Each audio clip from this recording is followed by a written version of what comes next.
দীর্ঘ অপেক্ষার পর আর মাত্র একদিন চলে এলো মহাশিবরাত্রি। সকাল সকাল ভোলেনাথের পূজা শেষ করে চলে এলাম ছাদ বাগানে সবজি তোলার জন্য।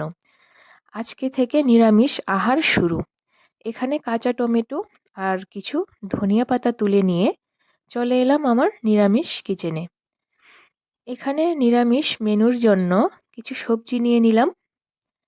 এগুলি ধুয়ে কেটে পরিষ্কার করে রেডি করে নিলাম।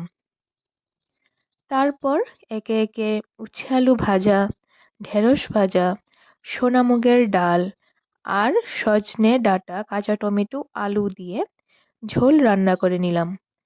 আজকের ভিডিওটা এই পর্যন্তই। কালকের ভিডিওতে থাকছে মহাশিবরাত্রির সংযম আমি কিভাবে করব আর মহাশিবরাত্রির প্রস্তুতি কিভাবে পালন করব সেটাই।